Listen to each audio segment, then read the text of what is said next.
Spring 1944. In London, the war rooms buzzed with the non-stop hum of typewriters and telephones. Piles of intelligence reports covered the desks, some marked urgent, others dismissed with the same red stamp, propaganda. Among them lay folders that contained words almost too cruel to read. Reports from occupied Europe describing experiments on human beings, injections, starvation trials, freezing chambers. None bore official seals. None were considered credible. The Allied officers scanning those pages had seen exaggerations before. They were trained to doubt.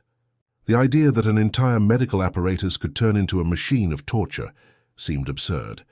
Some whispered that the Soviets were fabricating lies again, trying to influence morale. Others simply set the papers aside. They had air raids to plan and fuel depots to protect. There was no time to chase rumors, yet across the continent in hidden barracks and commandeered hospitals, the rumors were truth. Within the laboratories of organizations like the Luftwaffe Medical Institute and the Kaiser Wilhelm Research Centers, doctors were conducting what they called science. They studied the human response to hypothermia, high altitude and chemical exposure, often on prisoners who screamed until their voices broke. Laboratory notebooks filled with precise measurements of temperature and pulse beat, signed with ranks instead of names. Resistance networks risked their lives to leak what they discovered. Couriers smuggled microfilm, coded testimonies and letters written by survivors. Some reached British desks, some were intercepted. Most disappeared into the mass of wartime paperwork, buried by the next emergency. Allied command noted anomalies, missing civilians, strange hospital requests, but no one connected the dots. In a war dominated by tanks and bombers, the slow horror of a laboratory seemed like a footnote. When the first Allied officers liberated parts of eastern Poland, they found empty camps and rooms that reeked of alcohol and death. Photographs were taken, but the evidence looked staged even to trained eyes. Medical ethics was not a battlefield concept. At that time, warfare had laws of engagement, but research did not. There was no precedent, no vocabulary to describe these acts. They were simply unimaginable. In Washington and London, committees reviewed fragmentary evidence and closed the files with the phrase, lacking corroboration. But in the shadows of Europe, others were watching. In Geneva, Red Cross observers began drafting internal memos about the legal vacuum that allowed such medical atrocities to exist. They warned that the rules of war were being outstripped by technology and ideology alike. Those memos, too, were filed away. On military radio networks, Allied doctors debated the rumors. They asked one another if it could possibly be true that civilian physicians, trained men, were testing ways to kill and revive, to injure and measure pain as data. The consensus was pragmatic.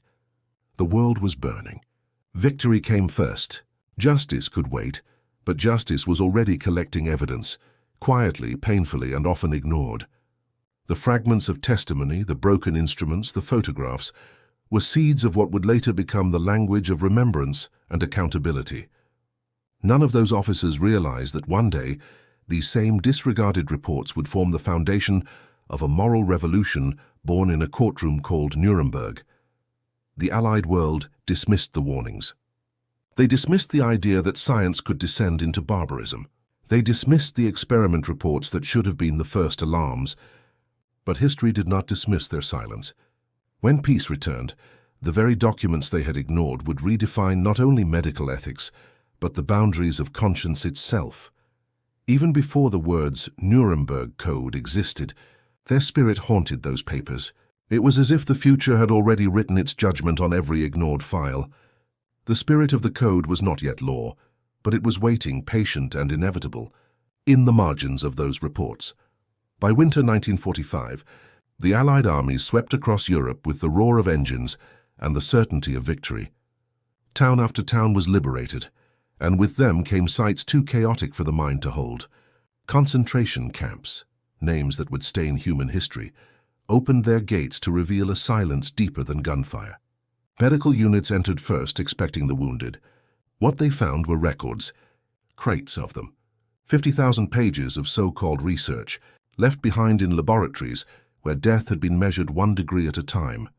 At first glance, the documents seemed like standard scientific studies, columns, tables, chemical formulas, precise descriptions of experiments. But to anyone reading beyond the numbers, the truth struck like a hammer. These were autopsies conducted on living people. Diaries of torment disguised as medical progress. It was statistics written with blood. In one camp near Dachau, Allied officers discovered a complete archive of high-altitude experiments. Prisoners had been strapped inside pressure chambers, deprived of oxygen until their hearts stopped, revived if possible, dissected if not. The German scientists had measured every response meticulously: brain activity, cardiac rhythm, duration before unconsciousness. The data was chillingly perfect, too systematic to be the work of madmen. It was the work of professionals. Reports of these discoveries reached London and Washington with growing disbelief. The same officers who had once labeled the early reports as propaganda were now staring at photographic proof. The laboratories were real, the notes authentic, the corpses undeniable. The question slowly turned from, could this be true, to, how could we allow it to happen without action? Inside, these files were also names, some later recognized, as the architects of what history would call the doctor's trial, their notes proudly cited scientific objectives: improving pilot endurance, advancing hypothermia knowledge, testing new vaccines. In the logic of war, they called their victims volunteers, even though none had agreed to die for data. Among the discovery teams, emotions tore through discipline. Soldiers accustomed to violence were suddenly overwhelmed by what they saw catalogued in sterile handwriting. It was the collision of precision and cruelty that sickened them most. Death turned into order, written in ink instead of blood. The Allies could not comprehend it fully. A war fought for liberation had now uncovered a crime so methodical that it surpassed evil itself. It forced them to question not just who the enemy was, but what humanity meant when obedience became science. Yet as these reports circulated through command chains, another debate ignited quietly. Military intelligence officers asked whether this data could still be useful. Some aviation doctors argued that the findings could save the lives of Allied pilots exposed to freezing waters or high altitudes. Others recoiled in disgust, calling such use an endorsement of the very crimes they had vowed to punish. That argument, science versus morality, would never completely disappear. In the years after the war, fragments of those Nazi reports would resurface in classified studies, always haunted by questions no laboratory could answer. Can knowledge born of suffering ever be innocent? Can results built on murder ever serve humanity? In 1945, those questions had no name, but only 2 years later they would. The world would call it the Nuremberg Code, a covenant forged from the ashes of these horrors, demanding something that war had forgotten: consent, conscience, and the right to refuse. The investigators continued to gather evidence. Their cameras captured stacks of frozen limbs, slides of dissected organs, and the dull glint of surgical instruments boiled until their steel turned blue. Every discovery deepened the collective disbelief. These were not the fevered acts of isolated monsters, but an organized doctrine, a policy written into the medical system of the Third Reich. They realized something else just as horrific. Many of the German doctors who conducted these experiments had never been combatants. They were academics, researchers, professors. Their crimes had been calculated, not impulsive. The enemy had not only weaponized machines, it had weaponized intellect. Even before the Code of Nuremberg was written, its essence was being born in those rooms. Each time an Allied medic opened one of those files and muttered the words, "This is not medicine," the idea of moral science took its first breath. The Allied nations had dismissed the early reports. Now face to face with evidence, they would have to confront not only the crimes of their enemies, but the complacency of their own disbelief. By late 1946, a cold wind swept through the ruins of Nuremberg. What had once been the city of Nazi rallies now echoed with a new kind of speech, one that sought truth instead of power. Inside the Palace of Justice, the marble floors still bore the stains of war, yet the world gathered there to define its moral rebirth. For the first time in history, physicians stood trial not for malpractice but for crimes against humanity.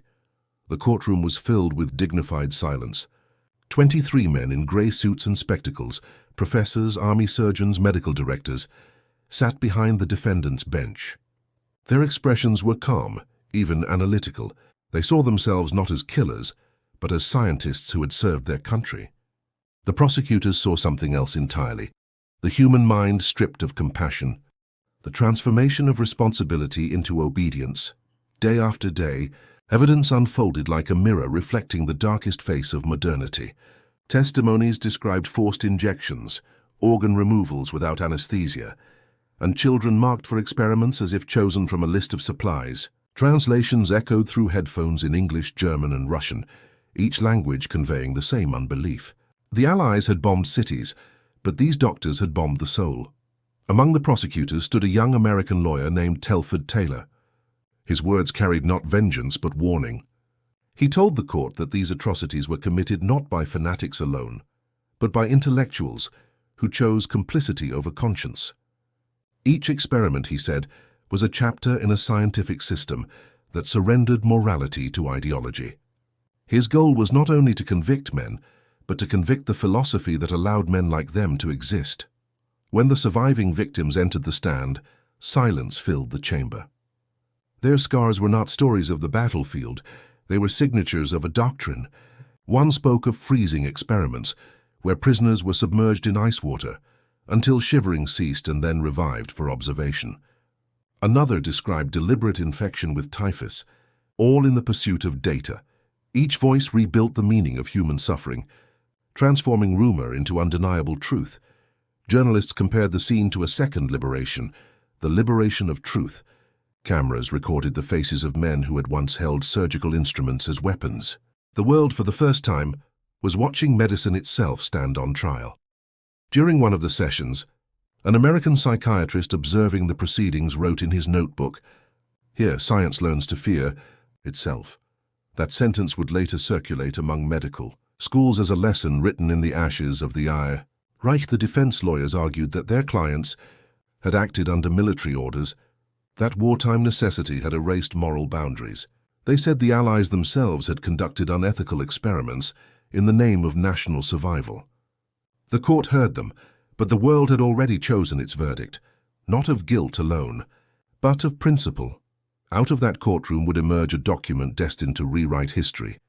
10 short principles that would attempt to protect humanity from itself. The Nuremberg Code. It would declare what should have been self-evident since the dawn of science, that the voluntary consent of the human subject is absolutely essential. The words seemed simple at first, but behind them lay the weight of centuries. They were written not as academic policy, but as a moral resurrection. They were carved from the testimonies of the silenced, from the bodies measured and abandoned in cold reports that once bore official stamps. Even before the judges read their sentences, the code had already been born in spirit.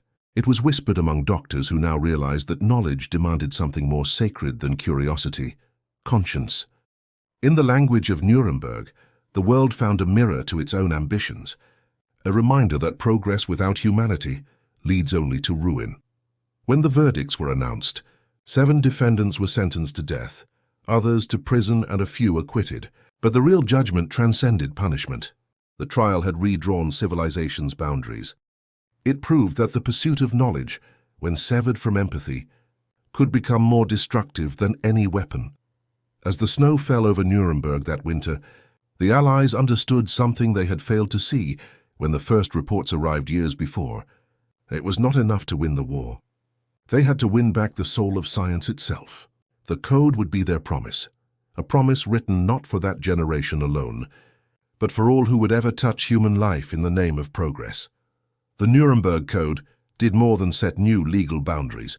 It marked a spiritual turning point for the 20th century.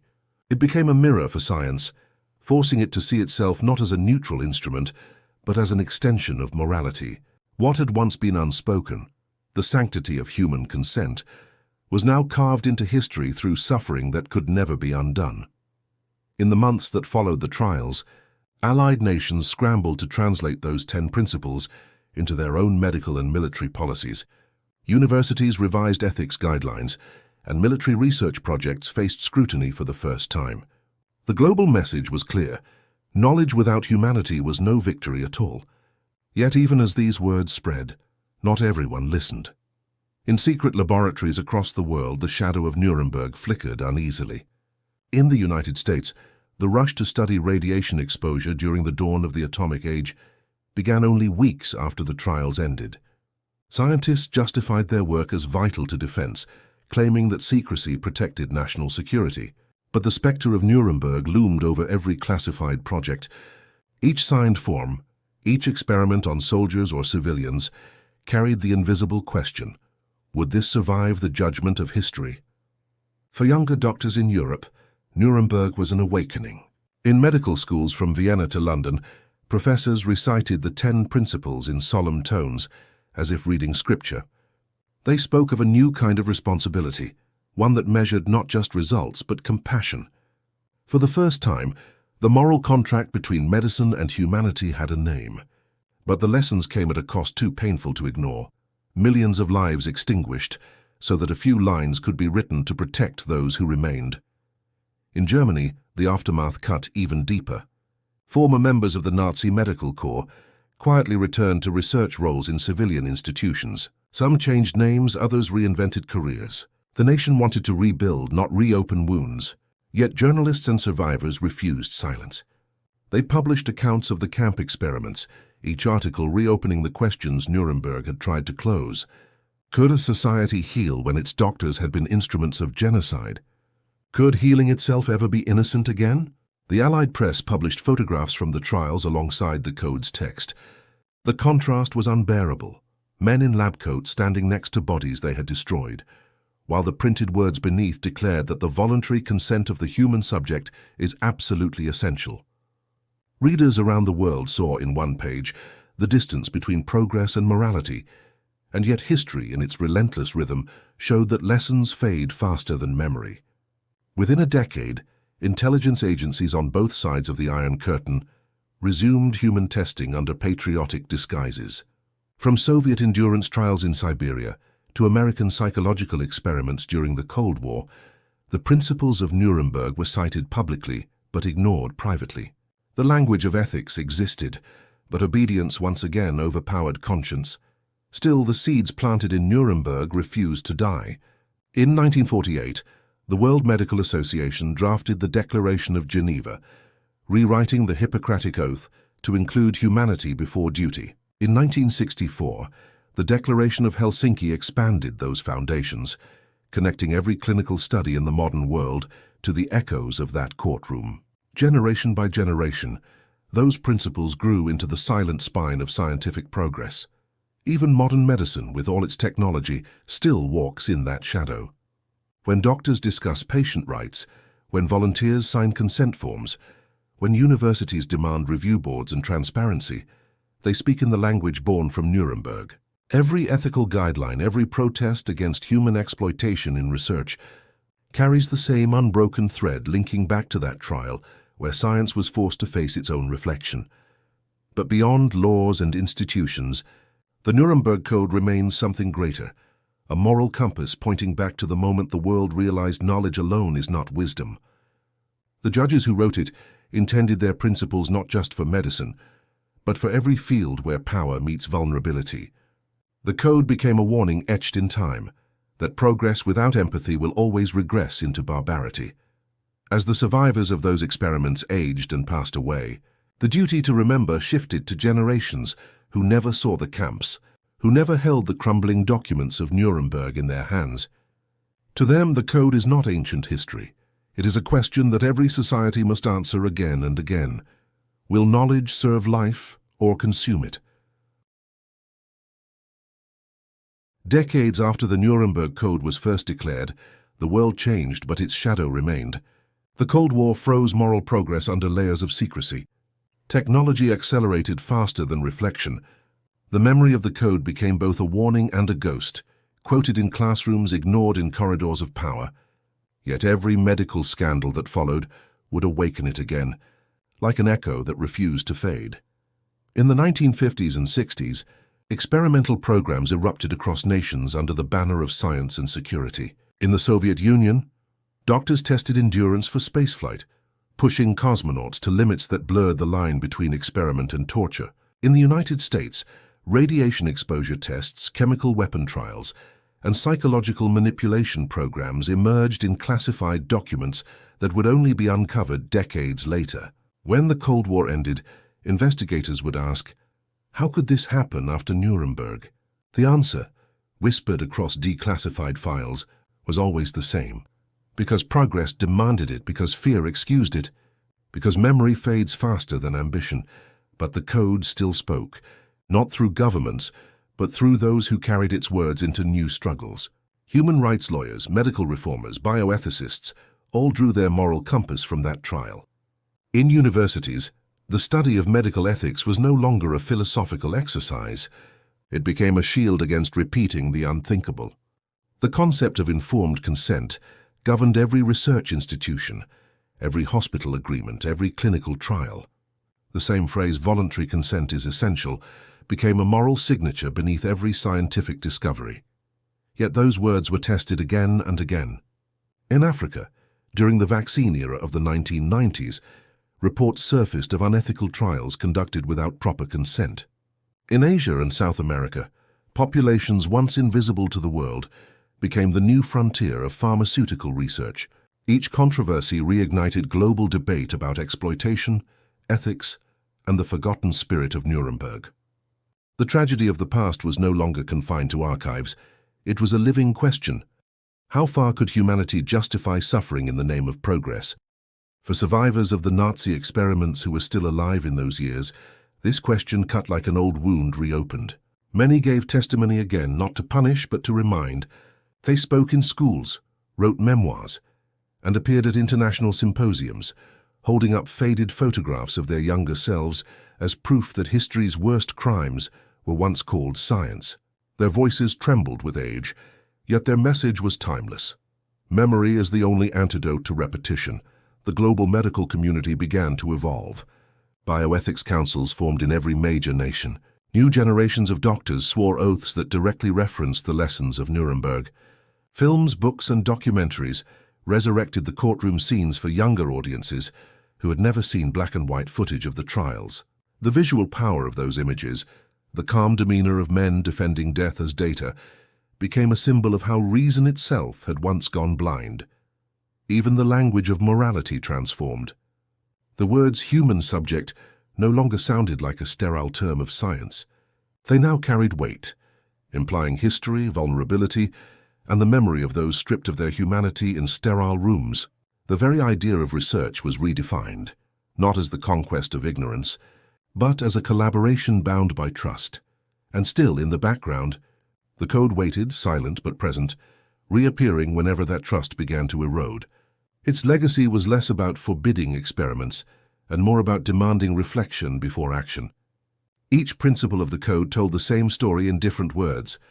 Science must kneel before conscience. By the 21st century, digital technology introduced new versions of the same moral crossroads. Artificial intelligence, genetic editing, data manipulation. Each innovation echoed old questions through new instruments. Scientists debated whether machines should make medical decisions, whether DNA alteration crossed a new ethical line, whether progress now needed another Nuremberg to define its boundaries. It became clear that the code was never truly a document of the past. It was a living prophecy written in the ashes of the 20th century. Those 10 principles stood as the world's most painful inheritance, a set of laws that existed only because humanity had once forgotten compassion. They were not written in ink alone. They were written in silence, in blood, and in the firm belief that the future must never again look away from its own cruelty. There comes a moment in every generation when silence becomes more dangerous than ignorance. For those who inherited the world shaped by Nuremberg, that moment comes again and again, whenever the pursuit of innovation grows louder than the whisper of memory. The lessons written in that courtroom were not self-perpetuating. They lived only as long as people chose to remember them. As decades passed, new universities taught the code as if it were ancient history. Students memorized its 10 commandments of ethics, annotated its phrases, passed its exams, and then filed it away as a relic. They learned what it said but not what it meant. The Nuremberg Code was never meant to live inside textbooks. It was meant to haunt consciences. In the second half of the 20th century, society began to trust systems more than morality. Bureaucracies replaced individual judgment. Institutional review boards, ethics committees, and government agencies emerged to prevent another catastrophe. Yet as responsibility became institutionalized, the moral weight dispersed. Many began to believe that paperwork could replace compassion. The system could not sin, they told themselves. Only individuals could. But history had already proved the opposite. The worst crimes often wore the face of procedure. In laboratories illuminated by sterile light, scientists spoke of efficiency, funding, and discovery. Few spoke of conscience. Corporations turned research into profit and secrecy into property. The boundaries between medical innovation and business ambition began to blur. In this new world, informed consent still existed on paper, but its spirit grew faint. Patients signed pages they barely understood, trusting language that promised safety in the same tone bureaucrats once used to deny it. The true heirs of Nuremberg were not those with degrees or titles. They were the skeptics who asked, "Should we?" before the world answered, "Can we?" They were the voices of dissent who saw the shadows returning, scientists who refused to publish data, gathered unethically, journalists who exposed misconduct, patients who demanded the right to say no. And yet, despite progress, the lessons of Nuremberg continued to echo in moments of human failure. In the 1970s, the Tuskegee syphilis study in the United States revealed that hundreds of African American men had been denied treatment just to observe the natural course of disease. It had begun in 1932, years before Nuremberg, and continued for 40 years after it. When the truth emerged, the world recoiled. The haunting question resurfaced: had we learned nothing? Each scandal became a reminder that morality forgotten repeats itself under new names and new uniforms. Every generation faces its own trial. Ours is quieter but no less dangerous. The age of biology has given birth to genetic editing, cloning, artificial intelligence, and the commercialization of human DNA. The temptation of power, cloaked in progress, has returned. It does not march with flags. It hums in laboratories and data centers. It speaks not in the language of ideology, but of efficiency. And when efficiency becomes the ultimate virtue, humanity becomes expendable again. The spirit of the Nuremberg Code survives precisely because it demands humility. It reminds the world that science, no matter how advanced, must acknowledge its limits. Every breakthrough carries a hidden price, the responsibility to protect those who cannot protect themselves. Every discovery asks a question older than the modern age. How much of our humanity are we willing to sacrifice to understand ourselves? When the Nazis experimented on prisoners, they justified it by calling it service to the nation. When modern corporations hide behind innovation, they call it service to mankind. The words have changed, but the danger has not. The true violation is not in the act of discovery, but in the arrogance of believing that the ends can purify the means. And so, history returns to where it began, to a world warned and yet still uncertain, a world capable of repeating itself not out of malice but apathy. The dismissals that began with the Allied officers in 1944, the reports they ignored, the disbelief they felt, echo today in every ignored warning about ethics. Then they dismissed atrocities as impossible. Now society dismisses exploitation as inevitable. The pattern remains. Only the justification evolves. The Nuremberg Code endures because forgetting it is too easy. It is the fragile bridge between past and future, between what we can do and what we should never do again. Every generation must rebuild that bridge with vigilance, empathy, and refusal. Refusal to repeat, refusal to ignore, refusal to let silence speak in our place. 80 years after the Nuremberg Code was written, its meaning still resonates more as a moral compass than as law. It did not belong only to the doctors of the past. It belongs to everyone who holds power over another life, whether through a syringe, a keyboard, or a camera lens. Every technological advance revives the same question that first echoed in the Palace of Justice. How much power can humanity give itself before it becomes something less than human? The story that began with dismissed reports in dusty Allied archives now touches every field of science and every moral choice embedded in progress. The Allied officers of 1944 could not have imagined that their inaction would one day redefine global ethics. The folders they ignored turned into the foundation of modern human rights law. forming a link between medicine, justice, and accountability that still holds the world together, barely. Today's laboratories no longer burn victims' names into records, yet they often erase identity in new ways. People become data, sequences, or patterns for machine learning. The victims are invisible, but the bargain remains: comfort traded for compliance, innovation for oversight. In every research lab where results take precedence over reflection, the dismissed experiment reports live again in silence. Nuremberg taught that silence is complicity. It taught that neutrality becomes guilt the moment it chooses convenience over truth. That lesson transcends time, because it was never about physicians or war criminals. It was about the human instinct to obey, even when obedience destroys conscience. In every century, that instinct returns, wearing new uniforms and new justifications. The Code's 10 principles are deceptively simple, yet they carry the weight of millions who never gave permission. They demand not just avoidance of harm, but the active pursuit of dignity. They forbid not only coercion but indifference. They remind the world that ethics is not an accessory to science, it is its soul. When survivors of the Nazi medical experiments were interviewed in their final years, many carried no hatred. What haunted them was disbelief, that human beings could witness, record, and rationalize suffering so thoroughly that it became invisible. They spoke not to accuse, but to warn, that the next disaster would not announce itself with swastikas or slogans. It would come quietly, through rational decisions justified as necessity. The end of empathy never looks like evil at its beginning. In that truth lies the enduring power of the Nuremberg Code. It stands as a mirror for civilization's most dangerous moment, the instant it convinces itself that ethics slow progress. Each clause was designed not to restrain discovery, but to remind it of its cost. It says, in essence, that knowledge is sacred only when it serves life, not when it uses life as material. Imagine for a moment if those early Allied officers in London had believed the first reports, if they had investigated instead of dismissing them, if they had listened instead of doubting. How many lives could have been spared? The Code was written for that question, to ensure the next generation does not need to ask it again. And yet every ignored warning, every overlooked consequence, repeats the same mistake. The lesson of Nuremberg was never simply never again. It was always now. Ethical vigilance is not a memorial. It is an action, renewed every time a line is about to be crossed. To understand the Nuremberg Code is to stand in that courtroom again, to feel the silence between the verdicts, the weight of unseen witnesses behind the glass, the sound of a world realizing that science had nearly destroyed its humanity. It is not enough to memorize the 10 rules. One must hear the echo of their origin, the unanswered cries that made them necessary.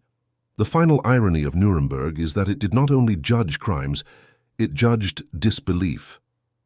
The Allies dismissed the first experiment reports as exaggerations, but history proved them true. The failures of faith in humanity led to rules about it. That is the circle civilization still traces. Each time it forgets that disbelief can be deadlier than denial. So when the Code is recited today, somewhere between sterilized hallways and glowing computer screens, its message is the same as it was in 1947. Before every breakthrough, before every experiment, before every act done in the name of progress, ask the question that rewrote human ethics. What is the value of knowledge if it costs a piece of our humanity? The Nuremberg Code was not merely written in response to the horrors of one war. It was written for every generation that might one day face its own moral collapse. It has become more than a list of obligations. It is a voice, and that voice continues to echo in every hospital, every laboratory, every research paper where humanity meets the limits of its own ambition. Long after the judges left that courtroom, the ethical foundation they laid began to shape international law, university policy, and human rights movements around the world. But it also sparked something far deeper, a quiet revolution inside the conscience of science. For the first time in history, medical progress was forced to look in the mirror and ask not how far it could go, but how far it should. That question remains the heartbeat of the Code itself. What makes the Code timeless is not just its clarity, but its simplicity. It does not rely on complexity or legal argument. It relies on something far older, human empathy. Behind every line lies a silent reminder that consent is not paperwork but trust. That suffering, when justified as discovery, becomes corruption disguised as knowledge. That the search for human betterment cannot come at the expense of humanity itself. Volumes of modern law, bioethics policy, and international convention have tried to expand on those principles. Yet none have matched their purity. The Nuremberg Code was born not from committee rooms, but from the aftermath of catastrophe. It emerged as an antidote to indifference, a declaration that the most critical boundary in science is not material or technical, but moral. Every major event of the modern era where ethics faltered, the Cold War experiments, genetic manipulation debates, artificial intelligence dilemmas, each found its compass in Nuremberg. It remained the moral gravity pulling civilization back from the brink whenever ambition threatened to erase humility. But like gravity, it only matters when it's felt. The danger lies not in violating the code outright, but in forgetting it quietly. It can fade in moments of pride, disappear under the noise of progress, get buried beneath reports and statistics, just as those early experiment files were once buried in Allied offices. The lesson repeats. Ethical blindness rarely begins with cruelty. It begins with convenience. The people who wrote the Nuremberg Code could not have predicted the technologies that would define the future. Computers that think, genes that obey, medicine that rewrites our biology. Yet they anticipated something eternal, that no matter how advanced we become, our civilizations will still rest on the fragile capacity to care. The code, then, is not just a historical document.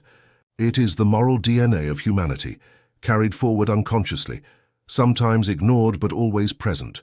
Survivors of the era often said that their greatest fear was not death but disbelief. That humanity, given enough time, would convince itself that such horrors were exaggerated, misunderstood, or necessary. The code exists to prevent that selective amnesia. It anchors the truth so that the future cannot rationalize what the past already condemned.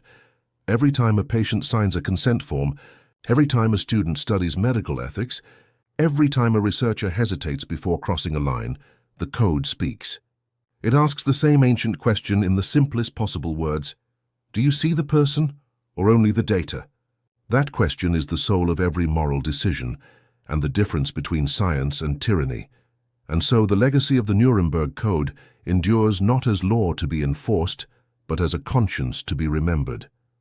It was never meant to police behavior. It was meant to awaken empathy. That is why it remains alive decades later, whispered not in fear but in reverence. It stands as a human promise written out of failure, meant to guide us through every technological horizon yet to come. The Allies once dismissed experiment reports as fantasy, unable to believe that science could betray its own oath. They learned the truth too late, but in learning it they gave the world an eternal warning. Nuremberg was never about punishment. It was about prevention, ensuring that every person, no matter how small or powerless, could never again be used as material for someone else's idea of progress. That is the line drawn by the code. It is thin, fragile, and constantly tested. But as long as the world remembers where it came from, that line still stands, defending humanity not from others but from itself. The Code of Nuremberg may have been written by judges, but it was meant for all humankind. Every generation that inherits the earth inherits it too, a list of principles carved not into stone, but into memory. That is why it belongs not to the past but to the living, because every new discovery has the potential to rewrite what it means to be human. And with that power comes the same ancient choice, creation or desecration. The scientists of 1947 worked with scalpels and slides. Today's scientists work with gene sequences and digital models. The methods have evolved, but the temptation is identical, to push further, to control more, to claim mastery over what once was mystery. That temptation, restrained only by conscience, is what the Nuremberg Code exists to confront. Its power lies not in prohibiting progress, but in reminding us what progress costs when conscience vanishes. Each of its 10 principles can be read as both rule and reflection. Consent as human dignity, avoidance of suffering as empathy, the freedom to withdraw as liberation itself. These are not just medical guidelines. They are definitions of civilization. They express humanity's final refusal to see another being as expendable. In moments of doubt, the code reasserts itself. When victims of technological exploitation rise to speak, when whistleblowers reveal unethical studies, when nations debate how far science should go, the Nuremberg Code steps forward again, unseen but undeniable. It becomes the silent participant in every moral argument, whispering the same truth. To forget compassion is to repeat history, but its endurance also depends on storytelling, the act of remembering in ways that pierce comfort.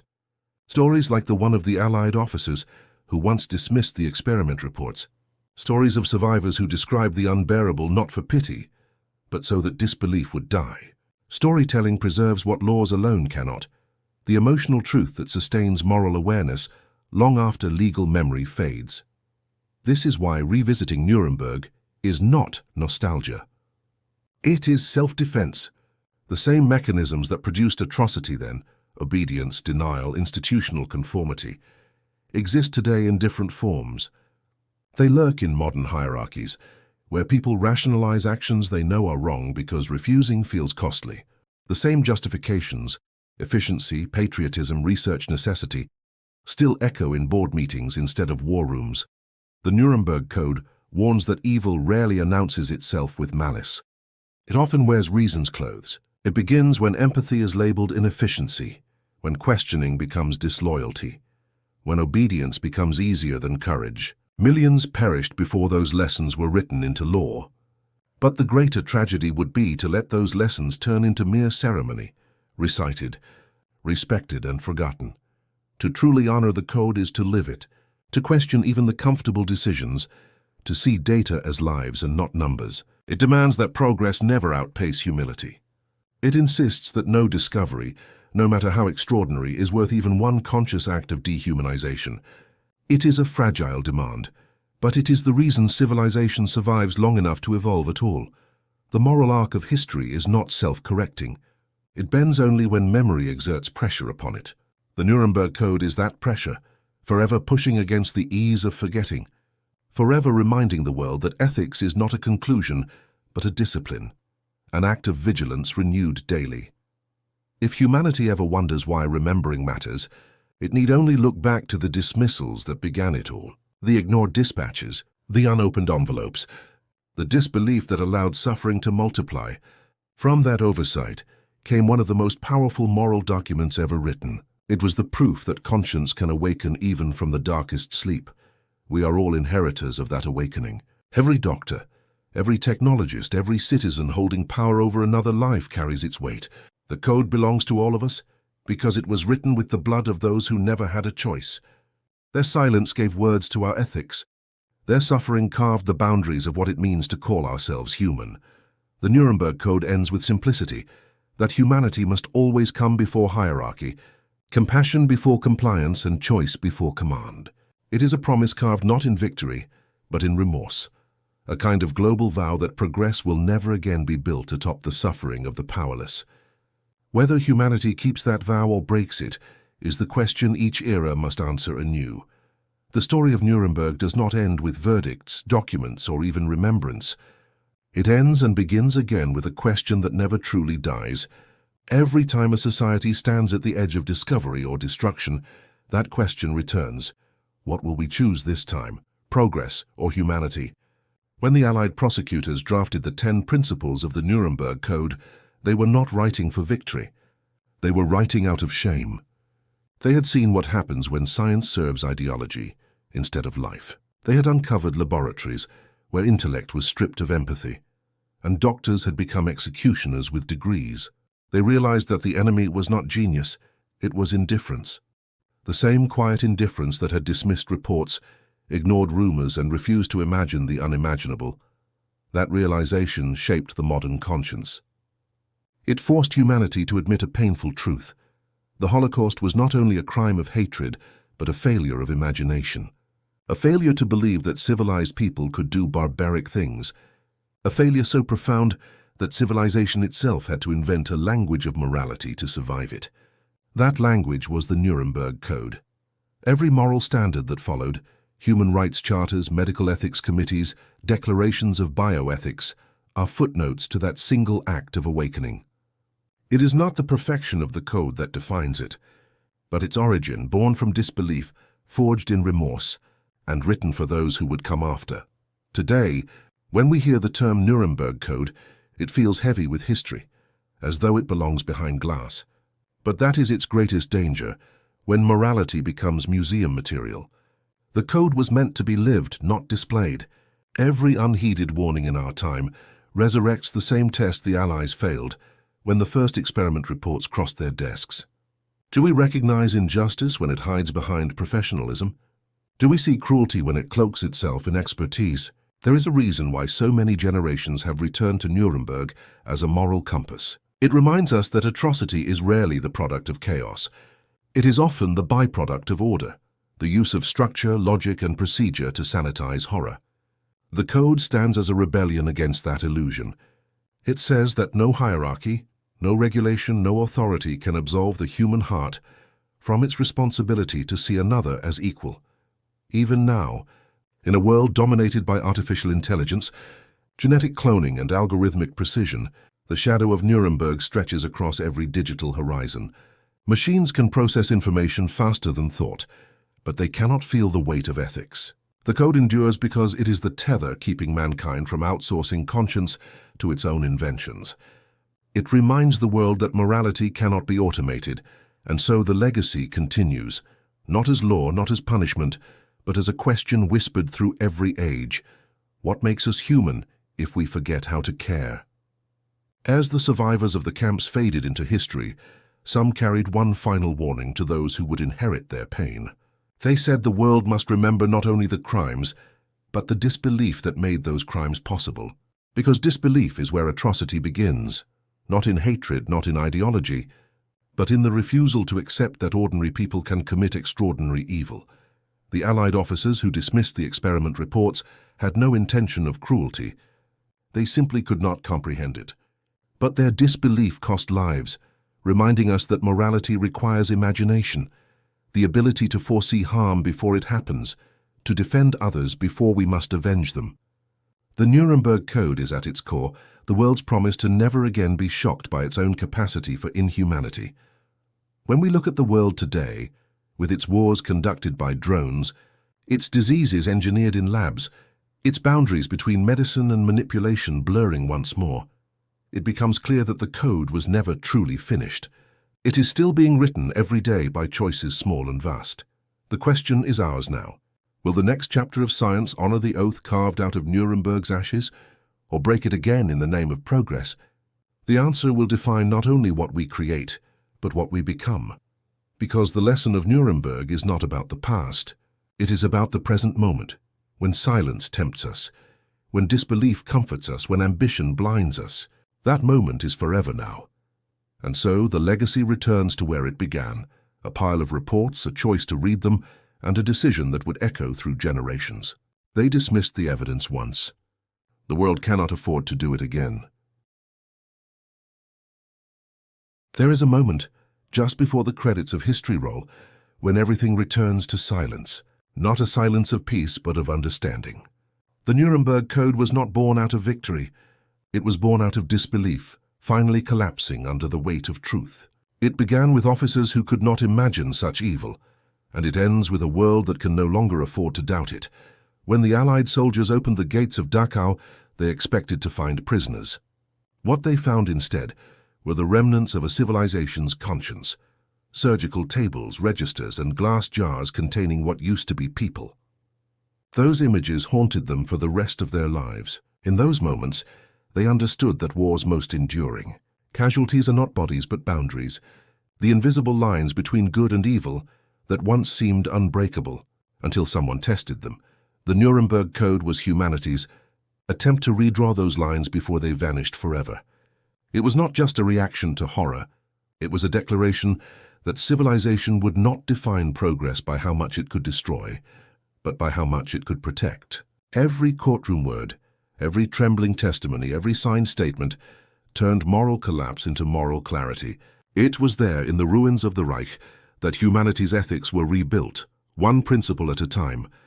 But the haunting truth of Nuremberg is that it did not end the battle, it only named it.